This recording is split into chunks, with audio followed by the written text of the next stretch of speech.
This is Bob's radical theory on cults, malignant narcissism, and how this weird stuff comes about. Now, when you're president and you become a church leader, all church leaders, they switch your conscious and unconscious minds. And this kind of feeds into their bicameral shit, but it's kind of like the bicameral brain is the idea that your both brains operate independently. No. This is your conscious and subconscious brain. Now, mind. And they switch them. Now, usually the way things work is your brain kind of works like an engine and a transmission. The transmission reacts to what the engine does. Okay, so when you put the transmission first and the transmission runs the engine, weird things happen.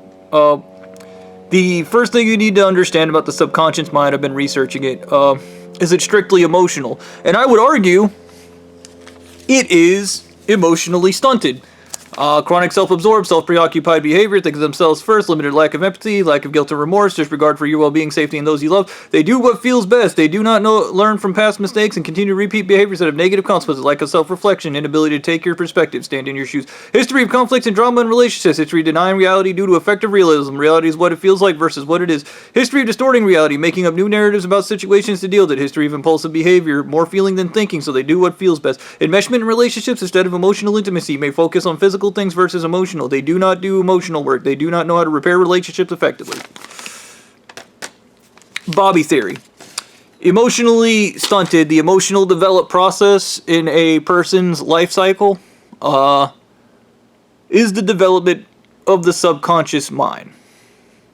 Okay, so your early stage, they always say in psychology, the early stages of a child's life are the most important. If you mess those up, you've basically screwed the child up for life. You know, we know from psychology some of these neuroses and odd behaviors can be fixed later if the individual is willing to commit, but very few people are, because change hurts.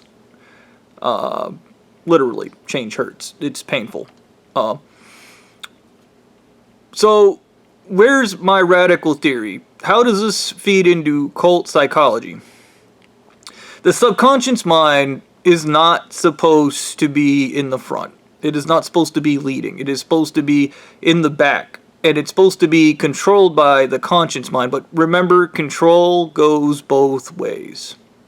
Your subconscious mind can stop you from doing things. It can make you feel fear, can make you feel anxiety. It controls you to some extent. Its control over you is its emotions. Your control over it is your rationality.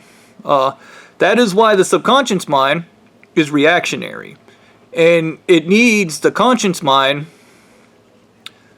to draw the abstract data and come to the conclusion of what the emotion is. One of the things the wise went on about was they were supposed to process my emotions for me, and I laughed because I know how to do that. My subconscious mind doesn't, because it creates the emotions. Okay? Now, there's a theory the subconscious mind is 1 billion times more powerful than the conscious mind. I don't know. I couldn't tell you. I'd have to see evidence. But the subconscious mind is basically God because it controls perception. This is why you can hypnotize people to think they're a chicken, or you can hypnotize people into doing things they wouldn't normally do, or hypnotize people. Literally, they hypnotize me to actually see people differently. Like, the subconscious mind controls your perception. That is why, like, an emotionally stunted person or a person who operates with a subconscious mind, reality is subjective because the subconscious mind can be fooled. Now, these people believe the God brain is dissociative identity disorder because it can't be hypnotized. Yes and no, because parts of it can be hypnotized. I don't believe there is a God brain. I think there's just people interfering with things they shouldn't be interfering with. Like playing a video game and finding the arbitrary code execution. There you go. That's kind of what hypnosis is in a nutshell. It's arbitrary code execution. So, what am I getting at? So the subconscious mind is supposed to be connected to the conscious mind. The conscious mind is supposed to be the regulator. It's supposed to be the government. Your conscious mind's the regulations. And this is why the subconscious becomes a reactionary processor. And you need both of these. They're both super important. They are. They're both super important in your mind. Neither one should be really ignored, I believe. And it is an unnatural state to have the subconscious mind in control. Okay, that's not normal. And it's funny because these guys go on about the natural state of things. But here's the thing. Your subconscious mind is your God. It is not the God to everybody. It is your God. To some extent. All that other jazz about it processes reality for you and perceives things the way it wants to be perceived, or if it's hypnotized, it perceives them not in those ways. Yeah. So, here's the idea. You have a person, you switch their minds, they have the subconscious mind in the front and the conscious mind in the back. The subconscious mind's leading now. And the subconscious mind can't do the normal things a normal person can do. Process its emotions, self-regulate. It has no regulation. It is capitalism without regulation, and we all know capitalism without regulation ends in a monopoly every time. Okay, that's what happens. That's the point of the game, monopoly. So it ends in, I guess, a dictatorship or authoritarian control, because this thing is unregulated by the conscious mind. Unregulated, crazy control issues to the 10th level, I guess. Yeah. So, I would argue that anybody that submits to this kind of church behaviors, when people join and they get raped, and they poison them with the lead. So if you poison a child with lead, I believe that stops them from fully developing, so they stay stuck, emotionally stunted. They stay in the subconscious mind. Okay? To some extent. They don't develop a conscious mind. Yeah. So, the people who are in the developmental stages and get raped or get traumatized by the church, or become emotionally stunted later, they're in the semi-developmental stages, so they have a conscious mind that is then controlled by the narcissist's subconscious, because their brains are backwards. One of the things that came up is I kept getting these vibes from these people, and the words apathy. I kept feeling apathy from everyone in this place. It's as if nobody actually cared about anyone. It's a very hollow and empty way of being. It's kind of sad. So, in a nutshell, there's a thing in toxic relationships, enmeshments in particular, it's all about completing the other person. And I would argue a narcissist sees everybody as a part of them, think of like they were just a disgusting blob of a bunch of people fused together. And they'd be like, this guy completes me there, that guy completes me there, it's that guy. No, in real life, you have to complete yourself. Okay? Even when you're drug tripping out there and you're hooked up to the interdimensional portal of LSD and Ganesh and drugs and being hypnotized into thinking you're other people, even when I was in that, the wives kept telling me not to stick my head outside the thing, so I just immediately did one of these and stuck my head through it. And it is just a mismatch of wormways and pathways and shattered just... And here's the weird part, you want to talk about natural order? Every rift that was out there when I was looking at it, it was as if, like, I guess, like, the universe, God, whatever you want to call it, had a divine plan, and this church was interfering with it every time. An example is, remember this is a drug trip, calm your horses. Abraham Lincoln, after he freed the slaves, the original timeline that was supposed to go on from that, if this church didn't assassinate him, was he was also supposed to oversee Reconstruction and ensure the Southern people who lost their slaves got a fair amount of money and compensation from the U.S. government and were set up to kind of be industrialized. Yeah, that was going to be Lincoln's original plan. And then they shot him in the head because they didn't like black people. Yeah. That goes forward to Martin Luther King, who's another guy these people assassinated. Martin Luther King ended segregation.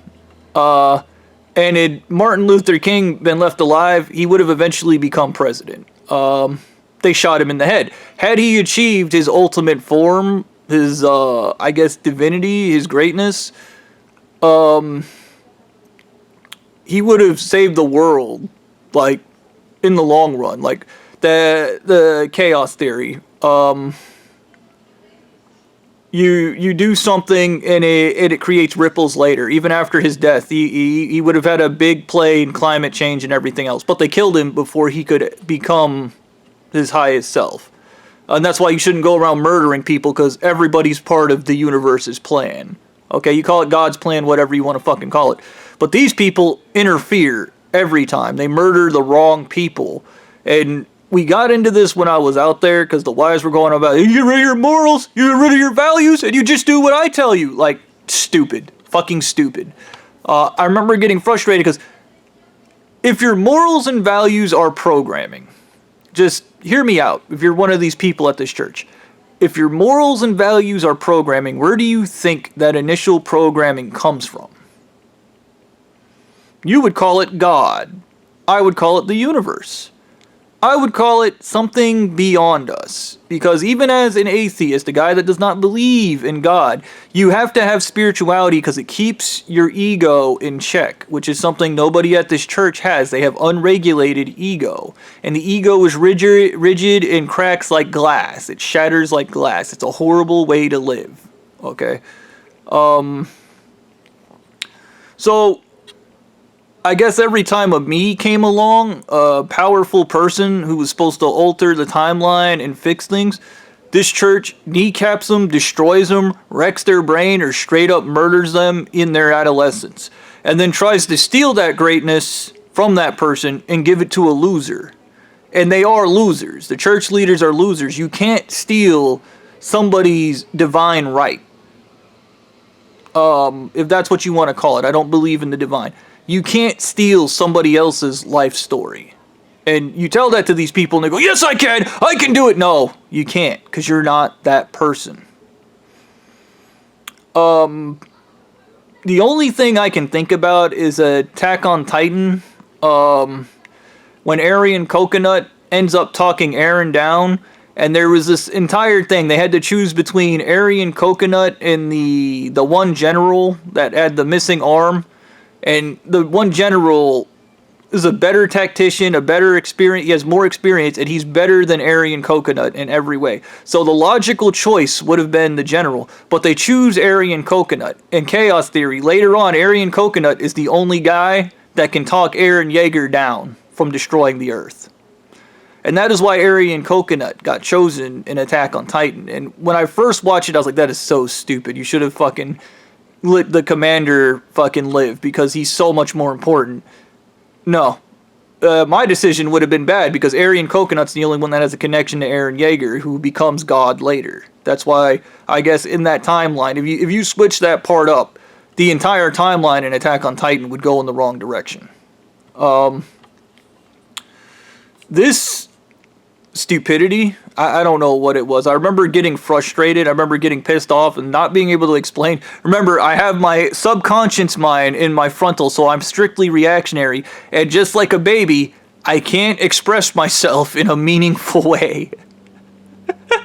Because I'm high on drugs. So I just get pissed when I stick my head up there and I see these timelines that look like spaghetti noodles. And they're all supposed to be flowing in this one direction, but then it's just and then fucking chaos, just shattered realities. And like, I understand chaos theory. I understand how that works. I accept it as a reality. It's probably what it is probably what they call mindfulness. You focus on what you can control, not what you can't.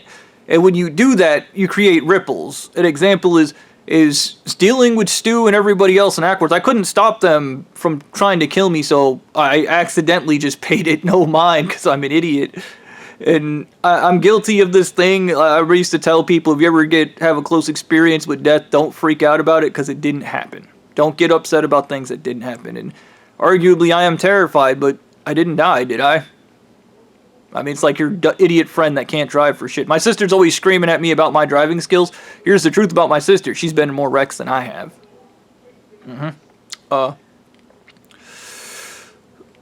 And yeah, it's very bizarre. This entire spectrum is very bizarre. But I kept seeing these people. It is like literally having somebody sit in the passenger seat. You're driving your car and somebody just reaches over and grabs the wheel and starts jerking it and trying to force you, and then they fuck up everything. And then because of their behaviors, they have no clue about the amount of pain and chaos they are causing by disrupting the natural flow of the universe. And that is what these people do. They disrupt the natural flow of the universe. They're not in control of anything, and that's the terrifying point, is they're imbeciles. Okay? Your subconscious mind is not designed to function in that nature. That is why you're codependent on everybody else. And when I say that thing, like, if you're going to have somebody process your emotions, you need to have somebody process your morals and values for you too. Okay? If you want to work that way, or you can just do the smart thing and leave your subconscious mind where it belongs, in the passenger seat, and the conscious mind, which is you, the driver. Okay? Your conscious mind is you. Alright? And it's the one that's supposed to be driving, by the way. And technically, both of you are supposed to be driving. You could argue some kind of weird car with 2 steering wheels. I don't know.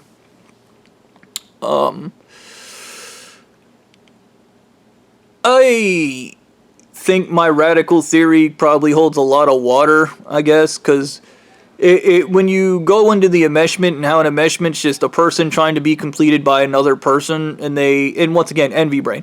If a person's incomplete, they are envious of a person that has a skill or ability they don't have, and they want that skill or ability, so you become their property, because they want your skills or ability.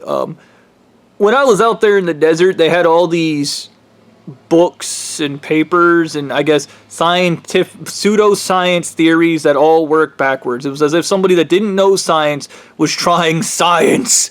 And I remember scribbling over them and explaining how things work versus how they didn't work. Was one of them, like I said, they had Back to the Future time travel, not Avengers time travel. They had fake deities that had fake timelines that were intertwined and made up, and they altered reality, which, that's serious. Like, this is shit, like, they talk about, like, Cthulhu or, like, Lovecraftian shit you shouldn't be fucking with. It is completely against the natural order, and if I am a Buddha, there's an entire thing about the Buddha guy I am. He is the defender of the natural order. And it would, by logic of the universe, it would make sense that I was the guy chosen to take them down, because that's what Buddha do. Okay? You're going against the natural order. Here's the really sad part. Looking at the timeline, there is less pain and suffering in the natural order. There was an entire thing about the fear of these guys in the South losing their slaves and how they would be broke and poor. And once again, their self-values tied to money, which is an attachment that's against Buddhism. Had they just surrendered, the U.S. government would have bailed them out. Yeah, they would have got their own money. They just wouldn't be able to own black people. That would be the only difference.